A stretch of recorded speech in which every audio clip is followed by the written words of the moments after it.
episode of the Walpole Business Spotlight Show, brought to you through the efforts of Walpole Media TV and the Walpole Chamber of Commerce. My name is Harry Brusades, and I'm the president of the Chamber of Commerce here.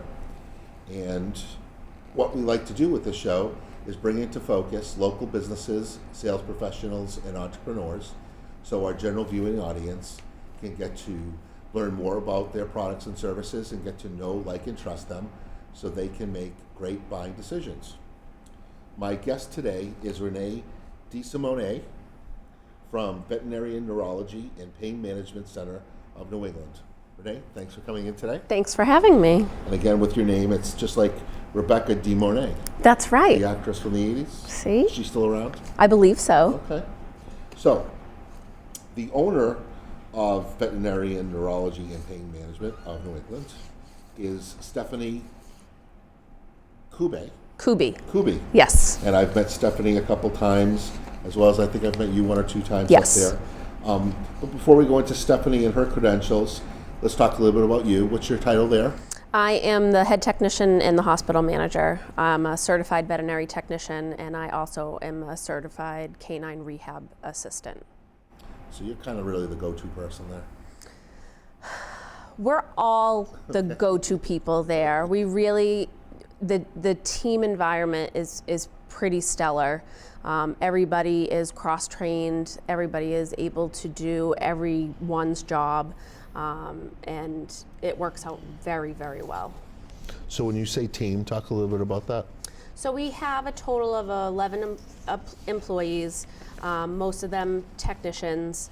Some of them have come directly out of school. Some of them have been in practice for quite some time. So we have a wide array of different technicians and what services that they've worked in as well. But we're 6 days a week. We're Monday through Saturday. Saturday we don't see appointments. We do mostly rehab because we do have a portion of patients that we do rehabilitation on, exercises and getting them more comfortable pain management wise. And so everybody just kind of helps in every aspect of the hospital. And where is it located? We're on Providence Highway, a mile from Gillette Stadium on Route 1 North. So it used to be the old golf range. Yes. Right. Yes. So the building where the golf shop was, you've taken over that space. You still have the range available for dogs to run around and play. People come often and ask if they can hit some balls. Oh, too. do they still? They still come. And what was the event that you've sponsored? I've gone once or twice. The Dog Days of Summer event. Okay, yes. So we try to do it around our anniversary. We opened in July of 2014. So we try to have it within a time frame between July and August. And all the proceeds are given to whatever charity we have chosen that year. The last 2 years, we have donated money to the Massachusetts Vest-A-Dog to get canines a vest, so when they're out with the policeman or policewoman, they're safe, and hopefully people don't shoot the dogs. Yeah, I remember he did a little, what am I thinking about? A demonstration? Demonstration of what the police dogs do, and that was super cool. Yeah. My 8-year-olds really liked that. Yeah. So where are you from, Renee? I'm originally from Everett, Mass. Okay. And now where do you live? I live in Derry, New Hampshire. Whoa. How long of a commute is that for you? About an hour and a half on a good day. Oh my goodness. Totally worth it. You're just so dedicated that it's worth the ride. It's the best medicine I've ever practiced. Okay. And I guess you went to Mount Ida? I did. And you graduated there with a degree, Bachelor's of Science. Yes. And that was specifically applied science for veterinarian Correct. services? Yes. So do you plan on moving forward in education and becoming a veterinarian? Or? No, I am very happy with my responsibilities and what I am able to do. Watching Dr. Kuby handle the business, being the owner, the veterinarian, all the responsibilities that she has, I'm good with where I'm at. Okay. So let's touch base a little bit with Stephanie, or Dr. Kuby. She had graduated from Colorado State University with her DVM. Correct. What's that? That's a doctorate of veterinary medicine. Okay. And I assume that and she also went on for extensive other studies and experience at a bunch of different places. I guess tell us a little bit why Stephanie is so unique in what she does. Well, she's a board certified veterinary neurologist, so she has extended her education, as you had said, 3 years in a residency focused on neurology, and then they need to take a board exam in order to be a board certified doctor. So she took the exam and passed, and then was given the title of Diplomate of American College of Internal Medicine with a specialty in neurology and neurosurgery. So she's not a regular veterinarian. We don't perform vaccines and do flea and tick medication. We are strictly neurology and neurosurgery. So we deal with spine, brain, seizures, strange episodes, some lameness. We also deal in pain management. She's a consultant for the Veterinary Information Network. So lots of veterinarians go on there and they look up information. She's also certified in rehabilitation. So her and I tend to make up the plans based on what's going on with the patient and if they need rehab and what types of rehab to get them back on their feet. So I know when you guys were having your grand opening, I was there, maybe a week or so before it was actually finished. And I know Stephanie had brought me on a tour, and just the extensive technology that I saw was just overwhelming, almost to the point where I thought it was better than for humans when they walk into a hospital. A lot of the time, your pets get treated better. So I guess that leads me to one of my first questions. So what kind of patients and pets are you seeing? Is it just for dogs? It's for dogs and cats. That's generally what we tend to see. Dr. Kuby has extensive knowledge of dogs and cats. We don't generally see a lot of pocket pets. We don't really do exotics or rabbits or anything like that. That's done across the street. It is. Dr. Karen Holmes. Absolutely. We've had her on the show. Yep. And so why would they bring their dog there as opposed to another neurologist, I guess? What makes you guys different? We pride ourselves on being very personal with care. So you come into the office, it's a very relaxed setting. We bring you into an exam room. Again, it's a pretty relaxed setting. We have dog beds in each of the exam rooms. We tend to get on the floor with the patients and talk one-on-one, and then they get to see Dr. Kuby, whereas who you're seeing the neurologist. You're not seeing an intern, you're not seeing a regular veterinarian, you're not seeing a doctor who has an interest in neurology. You're seeing her, and all of the communication is through her or through the technicians. So it is very personal, and people seem to really like that. They don't feel like they're a number. They feel as though their pet is getting good care.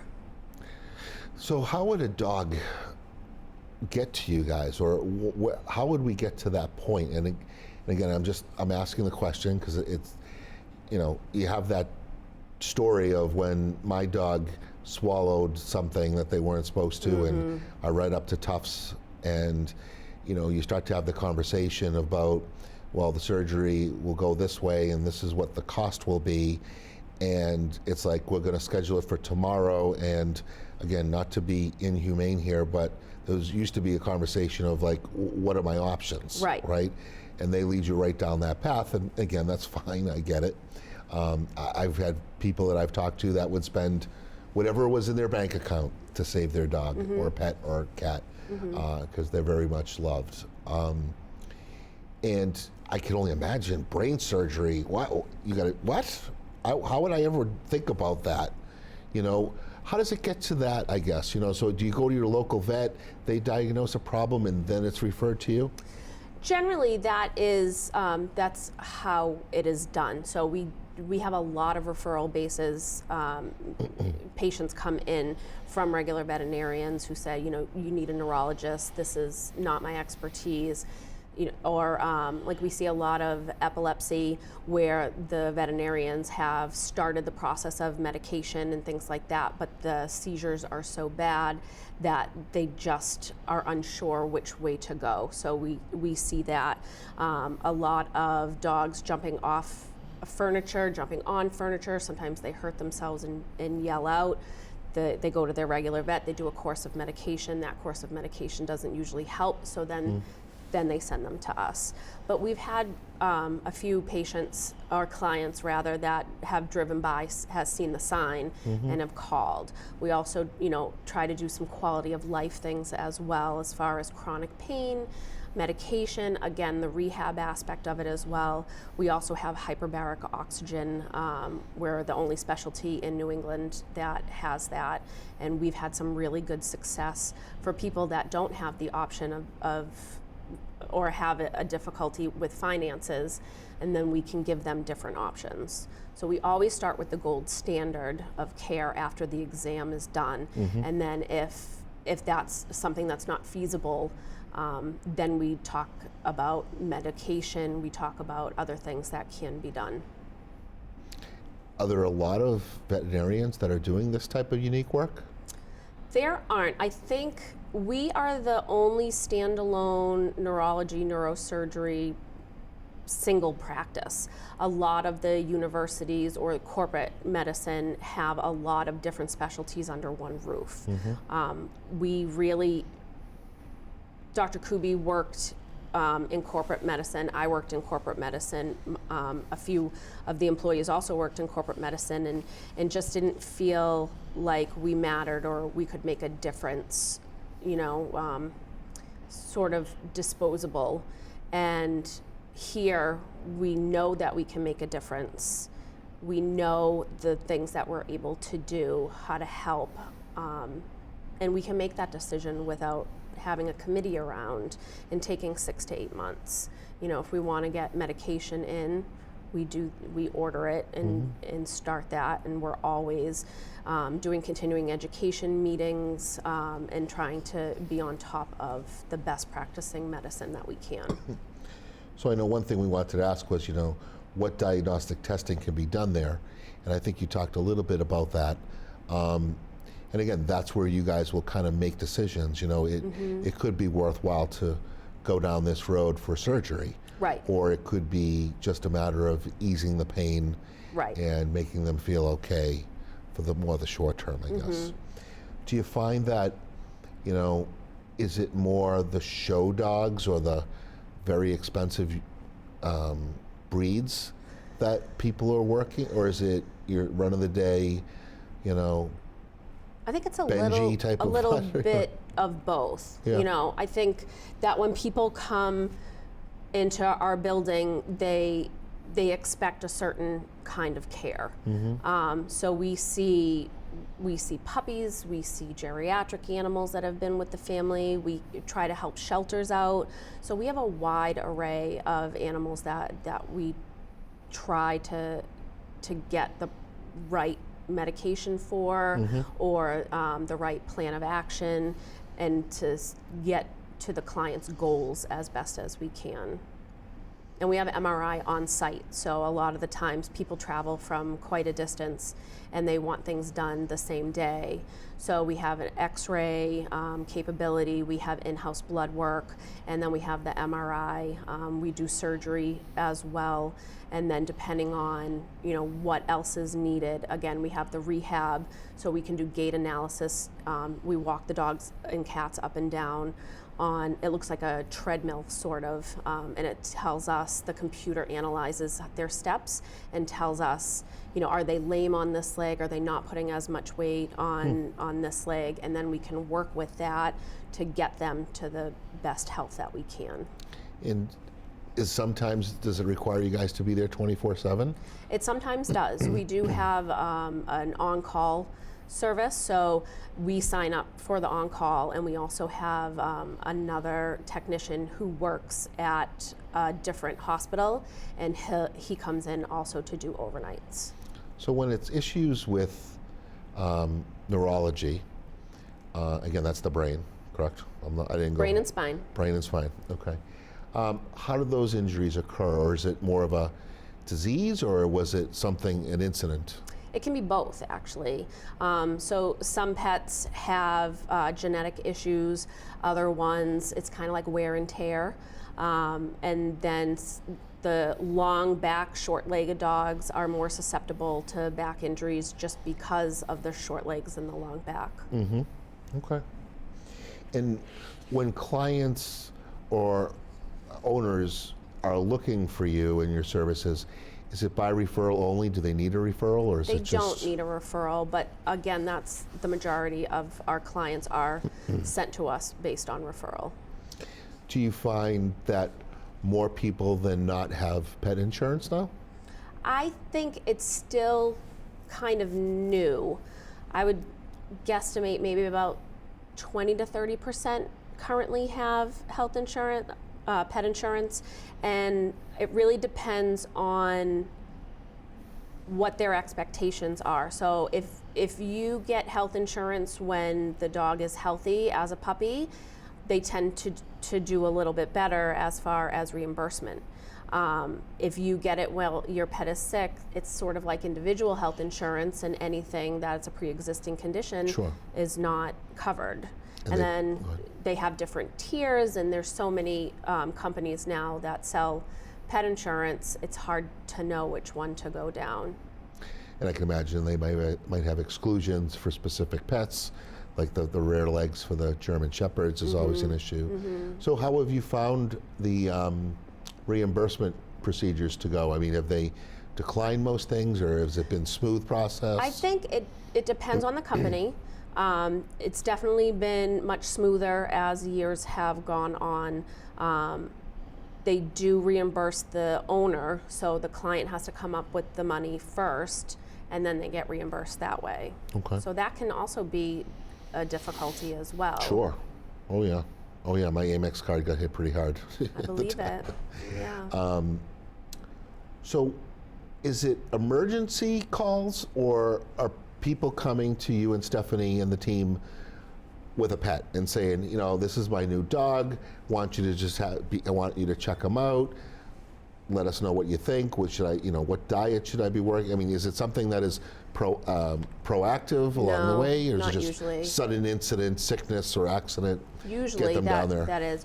We do have hearing tests for puppies. Okay. So that's really the only time we see, unfortunately, healthy puppies is when they're coming in, the breeder is bringing them in and having the litter of puppies tested for hearing to make sure that they can hear appropriately. So again, I can only imagine with brain surgery and spine surgery, most of the time, I mean, I'm going to ask the question, you know, what are the percentages of success? 95% Really? success. Wow, that's awesome. With spinal surgery, as long as it hasn't been a chronic injury. There's quite a few things that go into the success rate as well. And then as far as brain surgery, it really depends on location and if we're able to get to whatever is going on in the brain. Now, do dogs have like strokes and Absolutely. things like that? Yep. Okay. Yeah, we see that.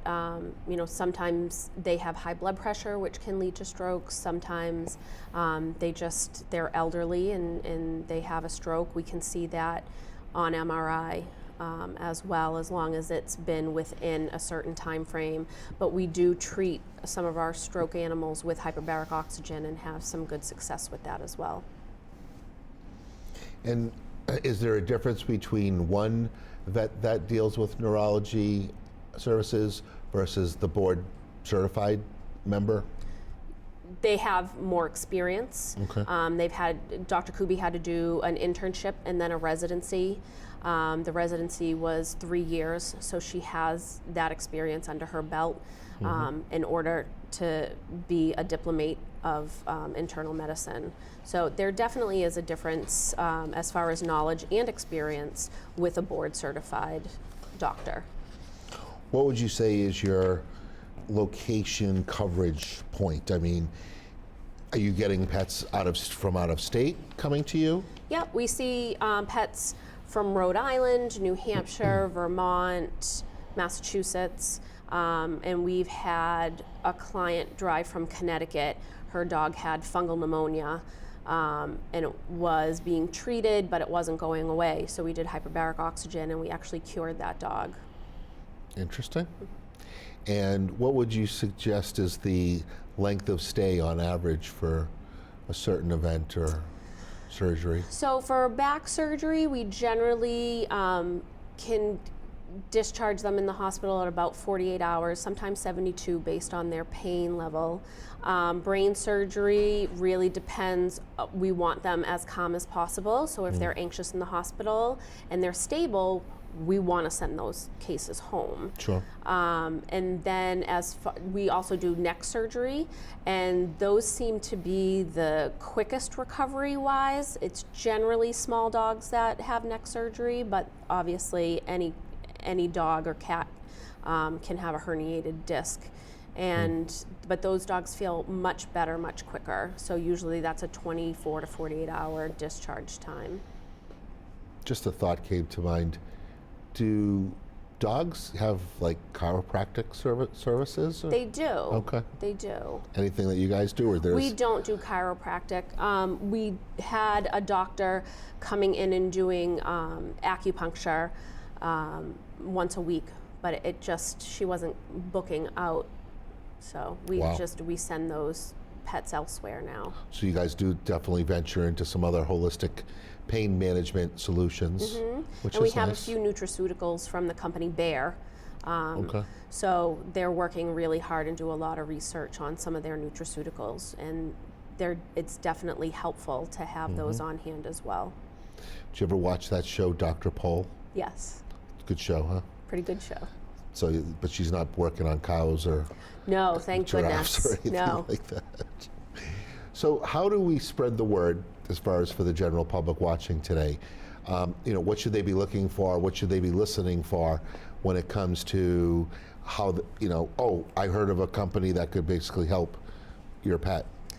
What would somebody be complaining about? My dog is this or that. Sometimes they'll notice that the dog has a head tilt. Sometimes they're walking and they cry out. We had a pet today that really was just showing signs of lethargy, and he didn't want the right side of his face touched, so he was guarding that area. So there's, epilepsy. Obviously, if your pet's having seizures and they're not controlled appropriately, we see that a lot.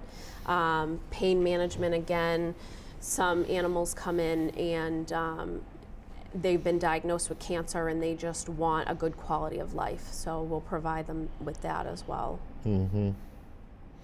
And again, any other different events? I mean, you'll do what's the event again that you talked about earlier? The Dog Days of Summer. Sure, so you're going to do that again this year? Yep, well, it's an annual event that we're going to do, and we try to build it up more and more every year and bring in local businesses as well so people can ask questions and talk to them. Well, right, so I know you guys had the blow-up playgrounds and jumpy castles, and you had the demonstration from the Mass State Police. But then you also offered the other local businesses to have their own little booths or tables. Absolutely. Like whether it be arts and crafts or, if it was a restaurant, they wanted to be up there and hand out some food. Mm-hmm. So we can kind of turn it into a little mini Walpole Day. Absolutely. Did you guys take part in the downtown Walpole Day? We did. Okay, that was one of the great turnouts last year. Awesome. So is there anything that you can think about that I didn't ask today? I don't think so. I think we covered it all. I think we covered it all. Again, what's the address for the website? It's www.vetneuro, andpain.com. Okay. And if you just put vet neuro pain Walpole, I it'll think if get there you, at Google. yeah, and if you put in Dr. Kubi's name, it should pop up. Or we, our sort of anagram is VNAP, VNAP. Okay. So you can look that up as well.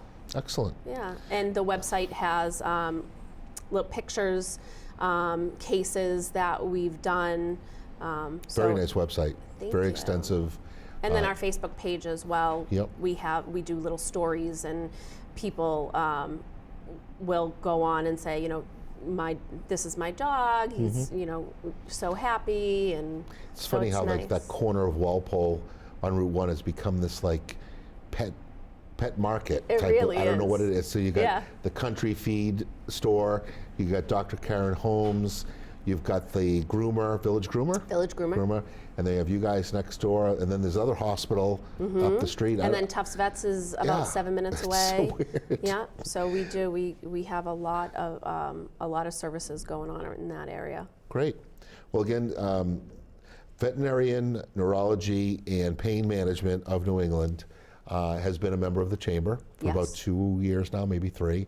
So we're very glad to have you guys. You guys have come out to our events, and we definitely appreciate that. And just want to thank you for coming in, Renee. Oh, thank you for It was having great me. information. Again, I believe pets are becoming more commonplace to a lot more households, and they're living longer, healthier lives. So it is time to start thinking about taking care of them a little bit better, and think about getting that insurance, because again, it will be a big decision one way or the other. And if you have that insurance, it's an easy decision. It's an easier right? decision, yes. So I wanted to thank our audience again for tuning in today. I hope today's show was very informative. Again, the mission is to provide valuable information and knowledge to you guys, so you guys can make good buying decisions, and you can get to know, like, and trust businesses like you've heard of today. I thank you for viewing, and be well, be safe.